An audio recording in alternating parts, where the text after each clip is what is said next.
नमस्कार मित्रों, सभी को राधे राधे, सभी को जय श्री कृष्णा। कैसे हैं दोस्तों आप? मुझे उम्मीद है आप सभी है ना बहुत अच्छे होंगे और जोरों शोरों के साथ में अपनी तैयारियां कर रहे होंगे। ठीक है, तो इस तैयारी को बनाए रखना। देखिए दोस्तों, पिछली वाली क्लास में हम गुणसूत्रों के बारे में पढ़ रहे थे और मैंने आपको बताया था कि कोशिकाएं होती है, कोशिकाओं में केंद्रक होता है, केंद्रक के अंदर गुणसूत्र पाए जाते हैं और जो गुणसूत्र होते हैं दोस्तों वो किसके बने हुए होते हैं? वो बने हुए होते हैं डीएनए और हिस्टोन प्रोटीन और क्रोमेटिन नेट आदि से बने हुए होते हैं। ये सब कुछ हम पढ़ चुके थे दोस्तों। और मैंने आपको बताया था गुणसूत्रों के आकार के बारे में भी बताया था कि जो सबसे बड़े जो गुणसूत्र होते हैं वो पादपों में ट्रिलियम ग्रांडिफलोरम में पाए जाते हैं दोस्तों। और सबसे छोटे जो गुणसूत्र होते हैं दोस्तों वो किस में पाए जाते हैं? जैसे कवकों के अंदर भी मिलते हैं सबसे छोटे गुणसूत्र। और दोस्तों जंतुओं में, पक्षियों में पाए जाते हैं। किस में पाए जाते हैं? पक्षियों में पाए जाते हैं दोस्तों। इसी प्रकार से दोस्तों मैंने आपको बताया था कि जो पादपों के जो गुणसूत्र होते हैं वो जंतुओं के गुणसूत्रों की तुलना में क्या होते हैं? लंबे होते हैं। और पादपों में भी दोस्तों जो एक बीजपत्री पादप है उनके गुणसूत्र द्विबीजपत्री पादपों के गुणसूत्रों से लंबे होते हैं। ये सब कुछ मैं आपको बता चुका हूं, आप इससे पहले वाली क्लास में देख लेना। ठीक है, उस वीडियो को आप जरूर देखना दोस्तों। अब हम आज क्या पढ़ेंगे?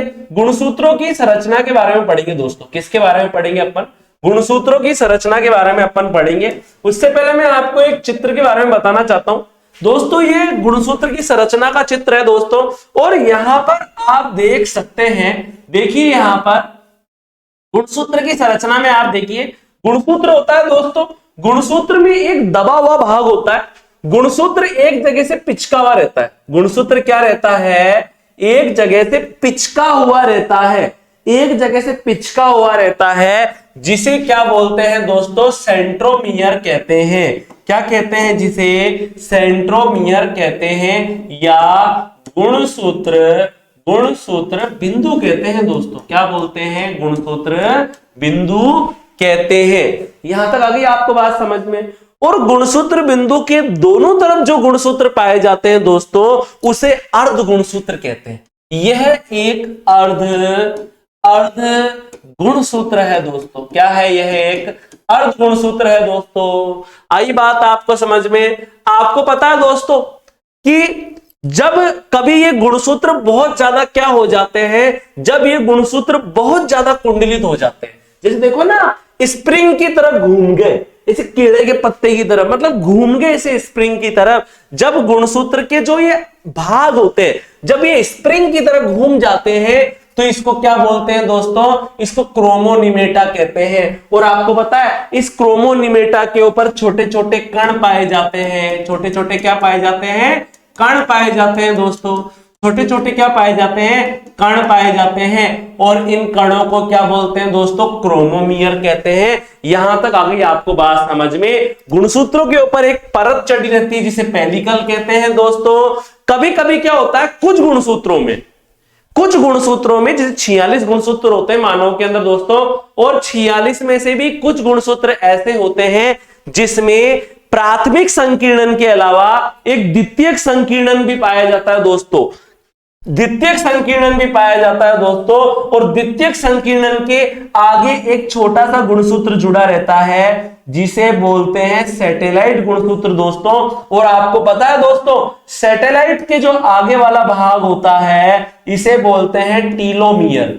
इसे क्या बोलते हैं? टीलोमियर कहते हैं दोस्तों। गुणसूत्र के किनारों को क्या बोलते हैं? टीलोमियर कहते हैं। क्या कहते हैं? टीलोमियर कहते हैं। तो आई होप ये वाली बात तो आ गई आपको समझ में। टीलोमियर कहते हैं दोस्तों। ठीक है, अब मैं अच्छी तरह बताऊंगा आपको एक एक पॉइंट के बारे में। देखिए आप, गुणसूत्र की संरचना। गुणसूत्र की संरचना का सुचारू रूप से अध्ययन कोशिका विभाजन की मध्य अवस्था में किया जाता है। मैंने आपको बताया था कि कोशिका विभाजन की विभिन्न अवस्थाएं होती है, जैसे कि पूर्वावस्था होती है, एक तो होती है अंतरावस्था। और अंतरावस्था के अंदर दोस्तों मैंने आपको बताया था कि कोशिका विभाजन की तैयारियां होती है। जब विभाजन की तैयारियां पूरी हो जाती है तो कोशिकाओं का विभाजन प्रारंभ हो जाता है और उसमें आती है पूर्वावस्था आती है दोस्तों।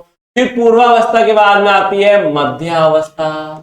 मध्यावस्था दोस्तों। और मध्यावस्था के अंदर क्या होता है, जो ये कोशिका है इसके अंदर जो गुणसूत्र पाए जा रहे हैं दोस्तों, जो गुणसूत्र पाए जा रहे हैं वो केंद्रीय भाग के अंदर व्यवस्थित हो जाते हैं। इस प्रकार से देखो जो ये गुणसूत्र है ये बिल्कुल एक केंद्र में व्यवस्थित हो गए दोस्तों। एक ऐसी रेखा सी बना सकते हैं आप, बिल्कुल केंद्र में आ गए दोस्तों। तो इसी अवस्था को क्या बोलते हैं, मध्यावस्था कहते हैं दोस्तों। और मध्यावस्था में जो गुणसूत्र होते हैं, मध्यावस्था में जो गुणसूत्र होते हैं दोस्तों, मध्यावस्था में जो गुणसूत्र होते हैं, जो गुणसूत्र होते हैं वो मोटे होते हैं दोस्तों।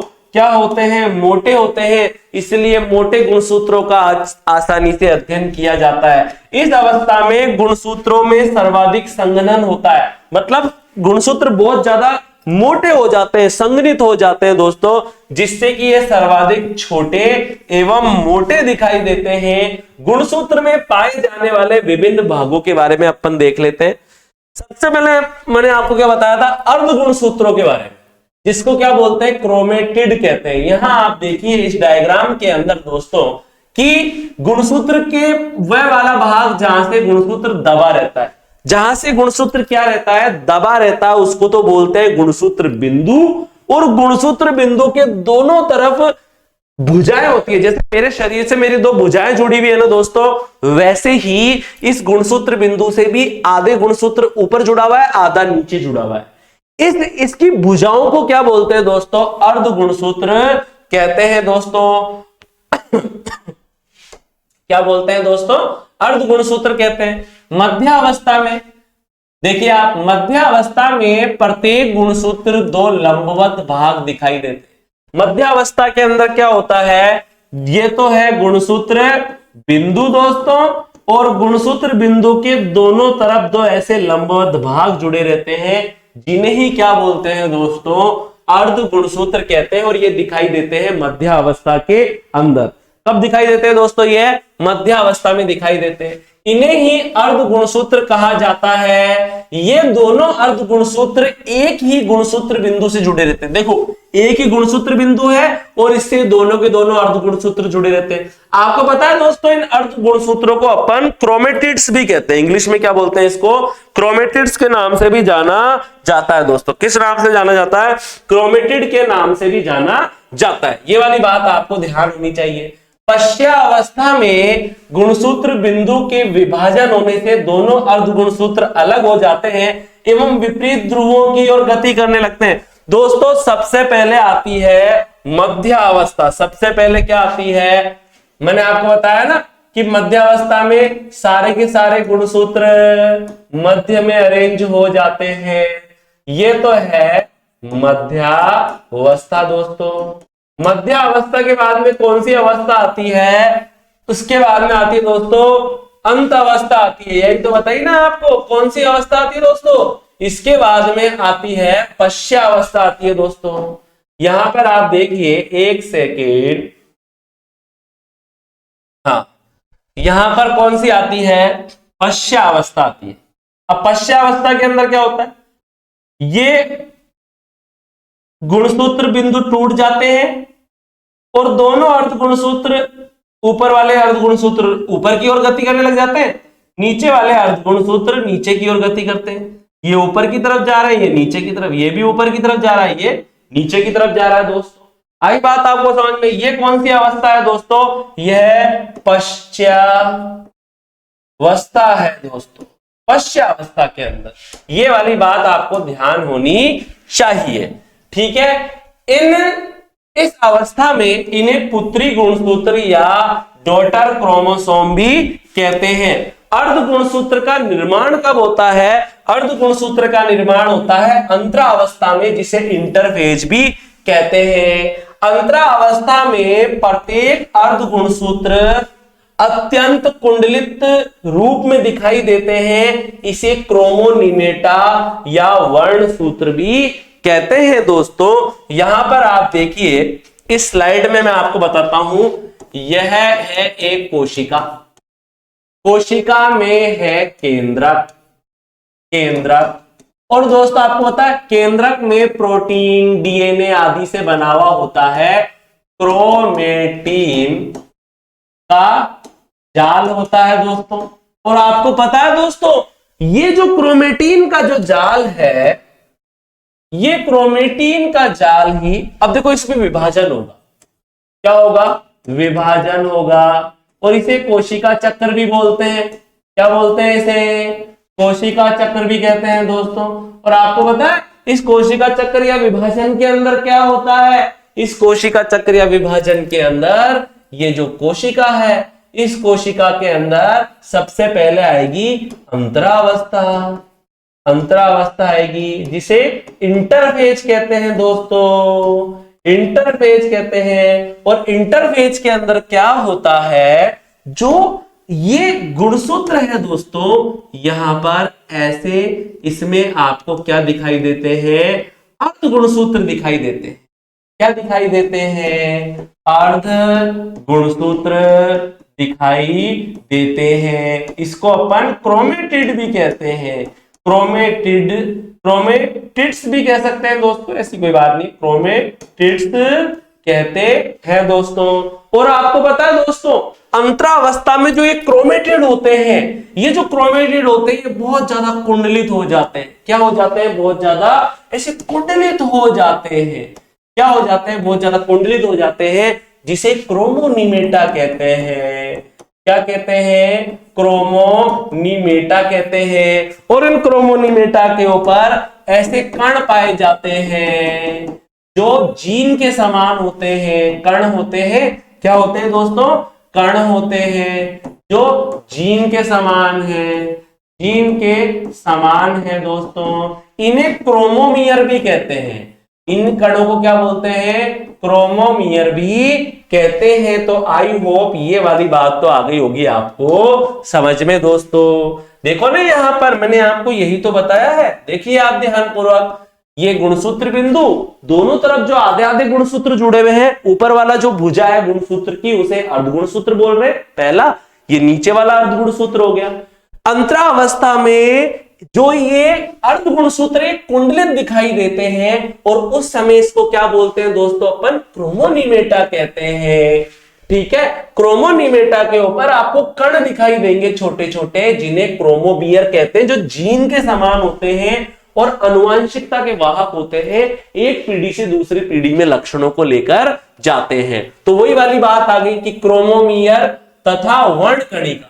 तो आप देखिए पूर्वावस्था में, प्रोफेज में क्रोमोनिमेटा पर बिंदु नुमा संरचनाएं दिखाई देती है, जिसे क्रोमोमियर कहते हैं। ये क्रोमोनिमेटा के अधिक कुंडलित भाग होते हैं, ये जीन के समान है, इसलिए गुणसूत्रों को अनुवांशिकता का वाहक भी कहा जाता है।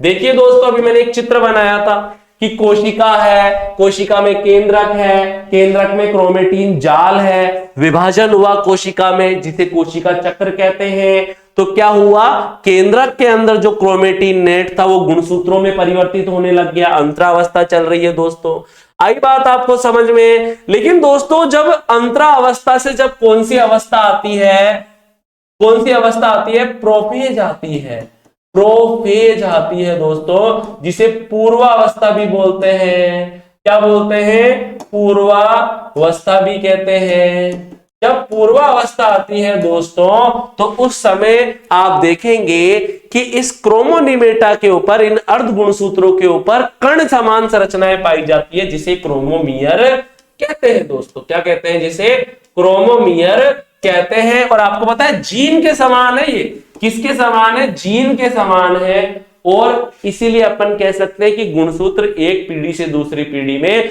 आनुवांशिक लक्षणों को लेकर जाते हैं दोस्तों। अब आप देखिए गुणसूत्र बिंदु, मैंने आपको शुरू में ही बता दिया था डायग्राम के अंदर कि गुणसूत्र एक जगह से दबा, देखो यहां तक मूंगफली जैसा था, केले जैसा था मोटा, अब बीच में से क्या हो गया, पिचक गया। तो गुणसूत्र का वह भाग जो पिचका रहता है, संकीर्णित रहता है, दबा हुआ रहता है दोस्तों, वो क्या कहलाता है, वो कहलाता है प्राथमिक संकीर्णन कहलाता है दोस्तों। क्या कहलाता है, प्राथमिक संकीर्णन कहलाता है, जिसे सेंट्रोमियर कहते हैं इंग्लिश में, और गुणसूत्र बिंदु के नाम से भी इसे जाना जाता है। तो भैया सभी गुणसूत्रों की लंबाई में किसी एक स्थान पर दबा हुआ भाग पाया जाता है, जिसे प्राथमिक संकीर्णन कहते हैं। देखो भाई, देखो ये गुणसूत्र था, ठीक है, समझो आप, ये गुणसूत्र है,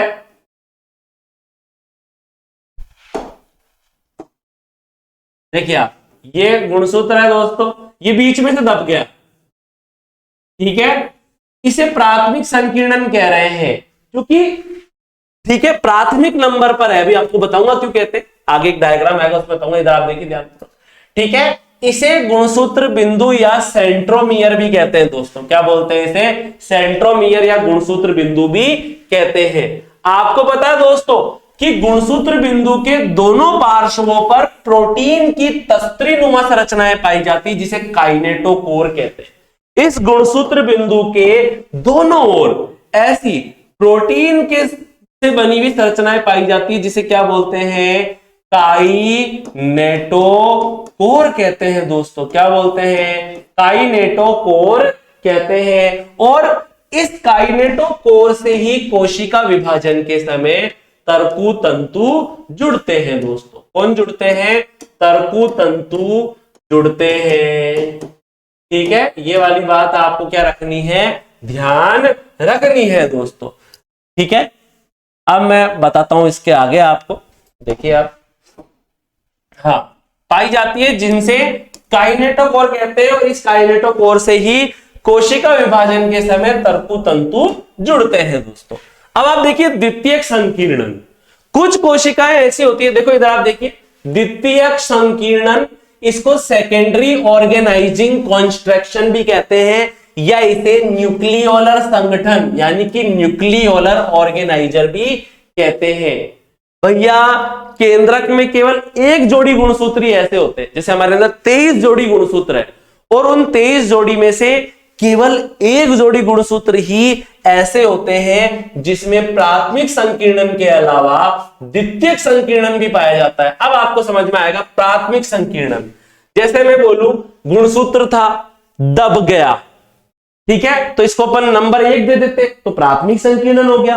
फिर आगे बढ़े, वापिस ये लो भैया, वापिस द्वितीयक संकीर्णन आ गया, वापिस क्या आ गया यहां पर? द्वितीयक संकीर्णन आ गया दोस्तों। और ये जो द्वितीयक संकीर्णन होता है, ये केवल एक जोड़ी गुणसूत्र में ही पाया जाता है। केंद्रक में केवल एक जोड़ी गुणसूत्र पर ही प्राथमिक संकीर्णन के अतिरिक्त द्वितीयक संकीर्णन पाया जाता है।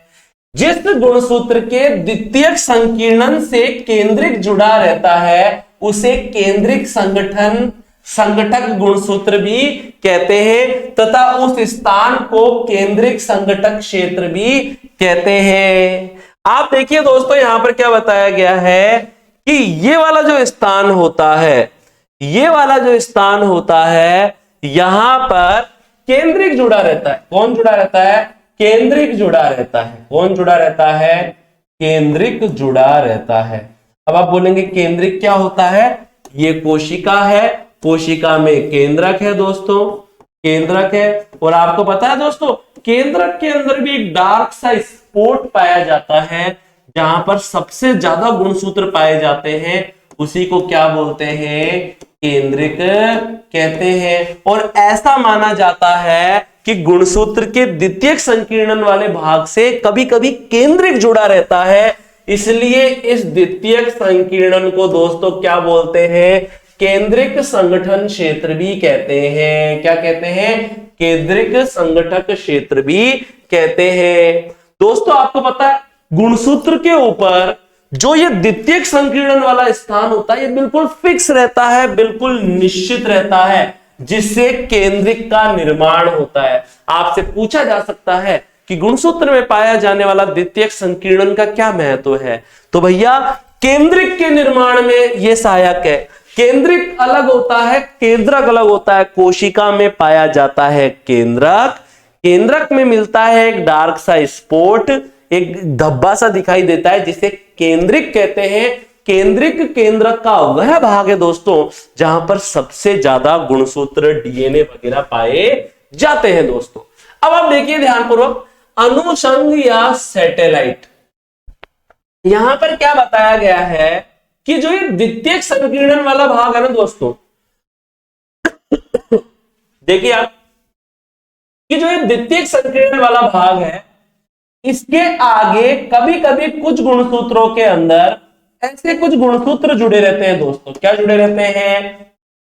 ऐसे कुछ गुणसूत्र। देखिए आप, द्वितीयक संकीर्णन के आगे कुछ गुणसूत्रों में वापस एक ऐसा छोटा सा गुणसूत्र जुड़ा रहता है दोस्तों, जिसे क्या बोलते हैं? अनुषंग या सैटेलाइट गुणसूत्र कहते हैं दोस्तों। ये वाली बात आपको याद होनी चाहिए कि भैया गुणसूत्र का द्वितीयक संकीर्णन से ऊपर का भाग, गुणसूत्रों में द्वितीयक संकीर्णन के आगे वाला भाग क्या कहलाता है? अनुषंग या सैटेलाइट कहलाता है। इस गुणसूत्र को सैटेलाइट गुणसूत्र भी कहते हैं। अब आपको लगता होगा, बोला सर अरे भैया आजकल कंपटीशन का लेवल थोड़ा बढ़ चुका है, साइंस के क्वेश्चन बिल्कुल ऐसे नहीं आएंगे कि मानव में कितने गुणसूत्र पाए जाते हैं, 46 पाए जाते हैं, अरे वाह, ऐसा नहीं आएगा। वहां पर आएगा कि भैया सैटेलाइट गुणसूत्र कहां पाया जाता है? द्वितीयक संकीर्णन के आगे वाला भाग क्या कहलाता है? सैटेलाइट गुणसूत्र कहलाता है। सैटेलाइट का स्थान और आकार निश्चित होने के कारण ही यह भी गुणसूत्र का विशिष्ट लक्षण है। गुणसूत्र का विशिष्ट लक्षण है कि उसमें जो सैटेलाइट जो गुणसूत्र है वो हमेशा द्वितीयक संकीर्णन के पास में ही पाया जाएगा, उसके आगे ही पाया जाएगा। इसी प्रकार से दोस्तों आपको पता है गुणसूत्र का जो सबसे लास्ट वाला भाग है, इधर देखिए, अब आएगा सबसे इंपॉर्टेंट बात। देखो, जब अपन ऐसे जनरली पढ़ते हैं ना तो गुणसूत्र ऐसे बनाते हैं। देखो ये बन गया भैया, ये तो है अर्ध गुणसूत्र, ठीक है। ये क्या है? ये है गुणसूत्र बिंदु। क्या है दोस्तों? ये गुणसूत्र बिंदु है दोस्तों। आई बात आपको समझ में? ये समझना, ये भी दूसरा अर्ध गुणसूत्र है। दो भुजाएं होती है ना एक गुणसूत्र में, गुणसूत्र बिंदु के दोनों तरफ दो भुजाएं होती है जिन्हें अर्ध गुणसूत्र कहते हैं। जिसे क्या बोल सकते हैं अपन? जिसे क्रोमोमियर या क्रोमोनिमेटा भी कहते हैं। कंफ्यूज मत हो ना। और क्रोमोमियर या क्रोमोनिमेटा के ऊपर क्या पाए, मतलब जिन्हें क्या बोलते हैं? अर्ध गुणसूत्र को अपन क्या बोलते हैं दोस्तों? क्रोमेटिड्स कहते हैं। क्रोमेटिड्स या क्रोमोनिमेटा भी कहते हैं।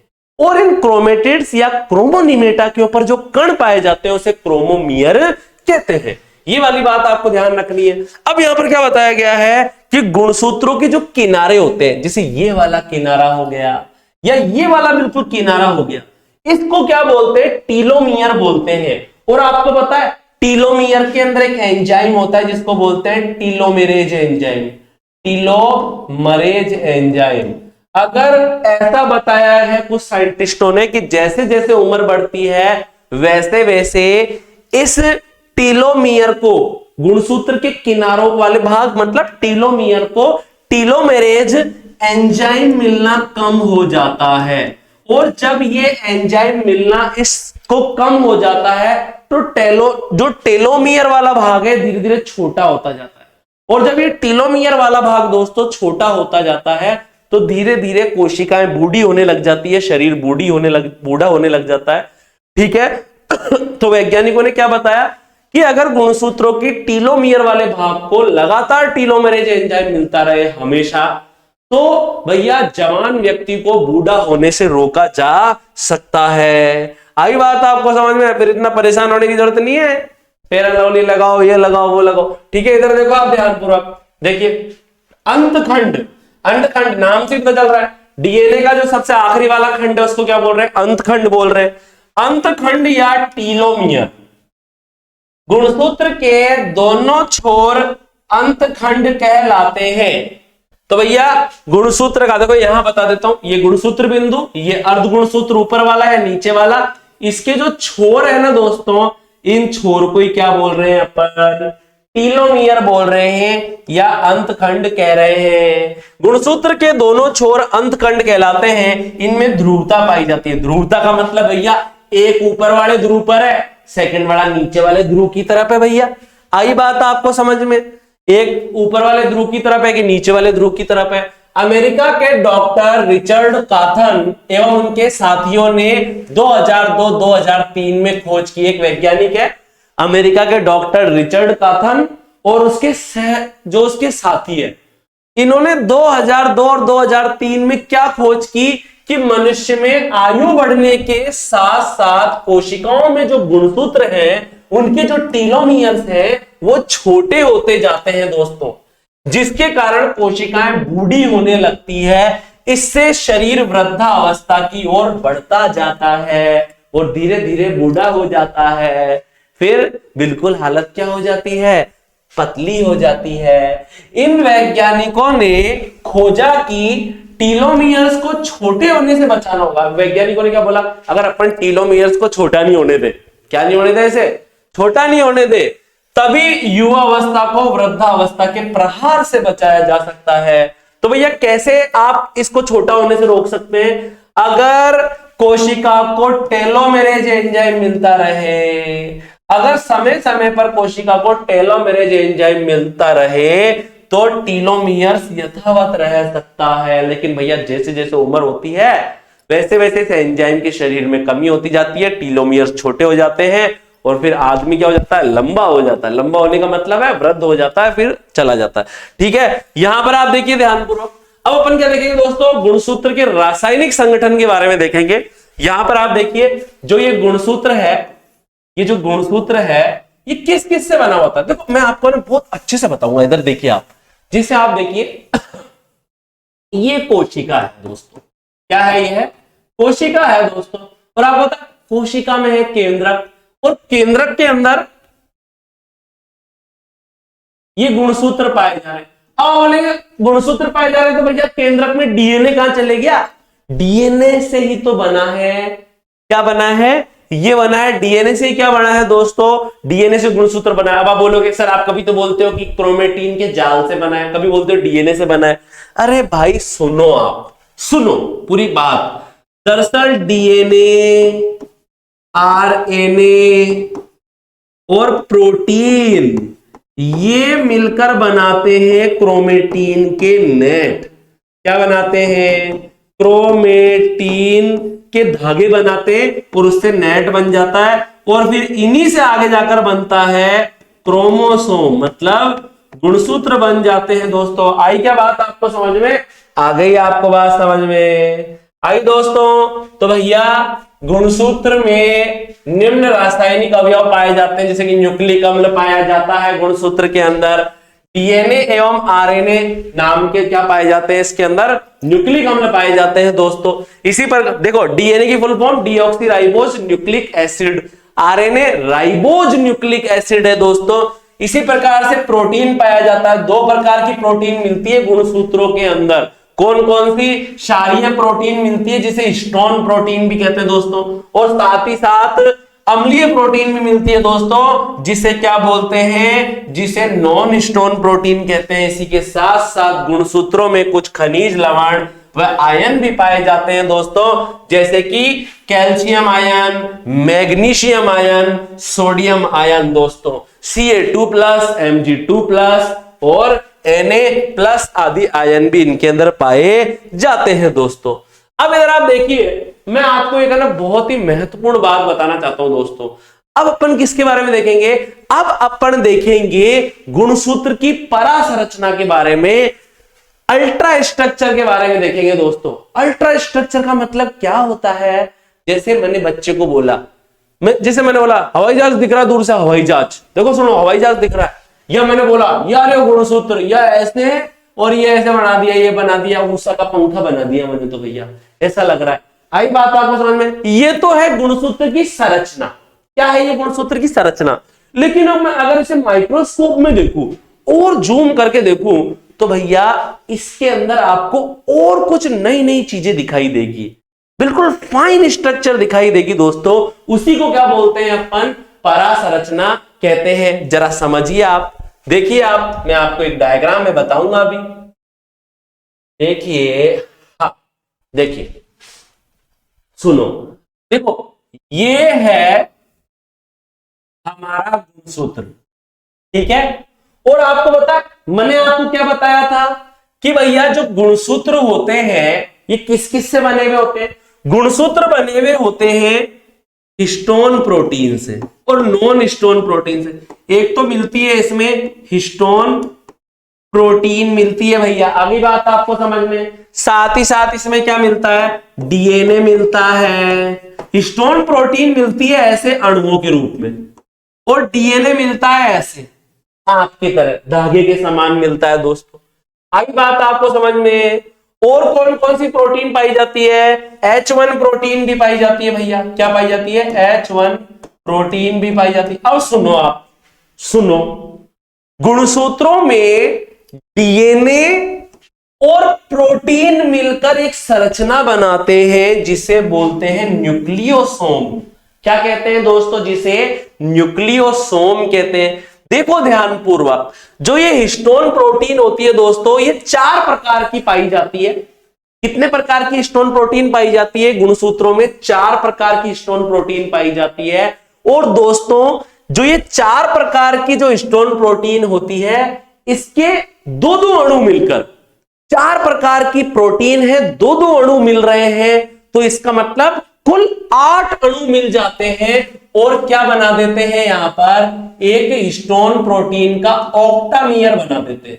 ऑक्टामियर का मतलब है कि भैया ऐसा एक कण बना दिया जिसमें 8 कण पाए जा रहे हैं। ऐसी एक बोल जैसी संरचना बना दी। ये पहली बोल, ये दूसरी, ये तीसरी, और इसमें कितने पाए जा रहे हैं? 4 प्रकार के 2-2 कण पाए जा रहे हैं प्रोटीन के, हिस्टोन प्रोटीन के। 4 प्रकार की हिस्टोन प्रोटीन के कितने कण पाए जा रहे हैं? 8। तो ये ऑक्टामियर है। जैसे यहां पे देखो, ये पहला हिस्टोन ऑक्टामियर, ये दूसरा, ये तीसरा, ठीक है। यहां तक आगे बात आपको समझ में। अब सुनना, आपको पता है जो डीएनए होता है वो इन हिस्टोन प्रोटीन के ऑक्टामियर के ऊपर लिपटा रहता है। आज बात आपको समझ में। ये डीएनए फिर गया इस दूसरे वाले पे भी लिपट गया, फिर डीएनए इस तीसरे वाले पे भी लिपट गया। और आपको पता है 2 हिस्टोन ऑक्टामियर के बीच में जो डीएनए होता है दोस्तों, उसे लिंकर डीएनए कहते हैं। 2 हिस्टोन ऑक्टामियर को जोड़ने वाला दोस्तों क्या कहलाता है? लिंकर डीएनए कहलाता है। और आपको पता है दोस्तों, इस लिंकर डीएनए के बीच बीच में ऐसी कुछ संरचनाएं पाई जाती है जिसे बोलते हैं H1 प्रोटीन। तो आई होप आपको क्रोमोसोम की संरचना समझ में आ गई होगी दोस्तों, कि जो गुणसूत्र होते हैं, गुणसूत्र में मैंने आपको क्या बताया? अल्ट्रा स्ट्रक्चर के बारे में बताया है कि गुणसूत्र बने हुए होते हैं हिस्टोन प्रोटीन डीएनए से बने हुए होते हैं। क्या होता है यहां पर? हिस्टोन प्रोटीन 4 प्रकार की होती है जिसके 8-8 कण मिलकर एक ऑक्टामियर बना देते, एक बोल जैसी संरचना बना देते बड़ी, जिसमें 8 कण है, इसलिए इसको ऑक्टामियर कहते हैं। इन ऑक्टामियर के चारों तरफ डीएनए लिपटा रहता है। इसके चारों तरफ भी डीएनए, दूसरे वाले के चारों तरफ भी डीएनए लिपटा हुआ है, तीसरे वाले के चारों तरफ भी डीएनए लिपटा हुआ है। आपको पता है ये ऑक्टामियर सब डीएनए से ही जुड़े हुए हैं, और इस डीएनए को क्या बोलते हैं? लिंकर डीएनए कहते हैं। और बीच बीच में बोल जैसी कुछ छोटी छोटी प्रोटीन भी पाई जाती है, जो क्या कहलाती है? H1 प्रोटीन कहलाती है। अब मैं इसको बता देता हूं दोस्तों आपको जल्दी से। हाँ, परसंरचना। गुणसूत्र में डीएनए एवं हिस्टोन प्रोटीन मिलकर विशिष्ट इकाइयां बनाती है जिसे न्यूक्लियोसोम कहते हैं, या न्यूकाय यानी कि न्यू बॉडीज भी कहते हैं। क्या बताया मैंने? गुणसूत्र में क्या क्या पाया जा रहा है? डीएनए पाया जा रहा है और हिस्टोन प्रोटीन पाई जा रही है। और डीएनए और हिस्टोन प्रोटीन मिलकर क्या बनाती है दोस्तों? न्यूक्लियोसोम बनाती है दोस्तों। क्या है यह देखो, ये जो ऑक्टामियर है ये बना हुआ है हिस्टोन प्रोटीन से, और जब इसके चारों तरफ डीएनए लिपट जाता है तो उसको क्या बोलते हैं? न्यूक्लियोसोम कहते हैं। यहां पर कितने न्यूक्लियोसोम दिखाई दे रहे हैं इस चित्र में? 1 2 3 दिखाई दे रहे हैं दोस्तों। तो क्रोमोसोम के अंदर डीएनए और हिस्टोन प्रोटीन मिलकर एक संरचना बनाते हैं जिसे न्यूक्लियोसोम कहते हैं दोस्तों। न्यूक्लियोसोम को अपन न्यूकाय भी कह सकते हैं या न्यू बॉडी भी कह सकते हैं दोस्तों। गुणसूत्र की परासंरचना का न्यूक्लियोसोम प्रतिरूप सबसे पहले दिया था कॉर्नबर्ग ने। और थॉमस ने दिया था दोस्तों। किसने दिया था? कॉर्नबर्ग एवं थॉमस ने दिया था 1974 के अंदर। और आपको पता है न्यूक्लियोसोम जो नाम है वो किसने दिया था? जो न्यूक्लियोसोम नाम है दोस्तों वो दिया था आउडेट तथा उसके सहयोगियों ने। आई बात आपको समझ में? यह जो प्रतिरूप है यह सबसे अधिक प्रचलित एवं मान्य है। इसको सोलेनाइड मॉडल भी कहते हैं दोस्तों। देखिए आगे आप, मैंने आपको बता दिया कि स्टोन प्रोटीन के 8 कण होते हैं जो ऑक्टामियर बनाते हैं। ऑक्टामियर के चारों तरफ डीएनए लिपटा रहता है, तो डीएनए और स्टोन प्रोटीन मिलकर क्या बना रही है? न्यूक्लियोसोम बना रही है। ये न्यूक्लियोसोम भी आपस में किसके द्वारा जुड़े हुए हैं? लिंकर डीएनए और H1 प्रोटीन के द्वारा जुड़े हुए हैं। ये H1 प्रोटीन है और लिंकर डीएनए भी जुड़ा हुआ है, यहां पर इनको जोड़ रहा है इन न्यूक्लियोसोम्स को। इसी संरचना को क्या बोलते हैं अपन? सोलेनाइड संरचना कहते हैं। गुणसूत्रों में न्यूक्लियोसोम दानेदार माला की तरह दिखाई देते हैं। प्रत्येक न्यूक्लियोसोम केंद्रीय कण, कोर पार्टिकल एवं लिंकर डीएनए का बना हुआ होता है। मैंने आपको बताया था न्यूक्लियोसोम में 8 स्टोन के कण हैं या अणु जुड़े हुए हैं जिन्हें कोर पार्टिकल भी कहते हैं दोस्तों। अब ये जो स्टोन प्रोटीन के जो ये 4 प्रकार के जो केंद्रीय कण या कोर पार्टिकल है कौन कौन से? H2A होता है, H2B होता है, H3 होता है और H4 होता है दोस्तों। लेकिन प्रत्येक के 2-2 अणु होते हैं दोस्तों। कितने होते हैं? 2-2 अणु होते हैं। तो एक न्यूक्लियोसोम में कितने अणु होते हैं? टोटल 8 अणु होते हैं, इसलिए इसको अष्टांशक या ऑक्टामियर भी कहते हैं। आपको पता है इस स्टोन प्रोटीन के 8 अणुओं से बने हुए ऑक्टामियर के चारों तरफ क्या लिपटा रहता है? डीएनए की कुंडली लिपटी हुई रहती है। और आपको पता है दोस्तों न्यूक्लियोसोम बन जाता है। स्टोन प्रोटीन के 8 कण आ गए, उसके चारों तरफ डीएनए लिपट गया तो बन गया भैया न्यूक्लियोसोम। अब बहुत सारे न्यूक्लियोसोम लिंकर डीएनए से जुड़े हुए रहते हैं दोस्तों। देखो 2 न्यूक्लियोसोम के बीच में कौन जोड़ता है उन्हें? लिंकर डीएनए जोड़ता है दोस्तों। और साथ ही साथ दोस्तों H1 प्रोटीन लिंकर डीएनए से ही संबंधित होता है। आई बात आपको समझ में? न्यूक्लियोसोम युक्त डीएनए पुनः कुंडलित होकर सोलेनाइड संरचना बनाता है। मैंने आपको क्या बताया था कि क्रोमोसोम में बहुत सारे न्यूक्लियोसोम आपस में कुंडलित हो जाते हैं और एक संरचना बनाते हैं जिसे क्रोमोसोम की सोलेनाइड संरचना कहते हैं। आपको पता है एक सोलेनाइड में कम से कम 6 न्यूक्लियोसोम पाए जाते हैं दोस्तों। इस प्रकार की संरचना को फिंच एवं क्लग, ये 2 वैज्ञानिक थे, इन्होंने 1977 में बताया था, जिसके आधार पर उन्हें 1982 में नोबेल पुरस्कार से सम्मानित किया गया दोस्तों। तो आई होप दोस्तों जो हमने यहां तक पढ़ा वो आपको समझ में आया होगा। आप इस वीडियो को 2 बार अच्छे से देखना, मैं आपको 100% कह रहा हूं, आपको जरूर समझ में आएगा। मैंने आपको एक एक चीज अच्छे से समझाई है दोस्तों। आप सभी अपना ख्याल रखना। सभी को राधे राधे, सभी को जय श्री कृष्णा दोस्तों।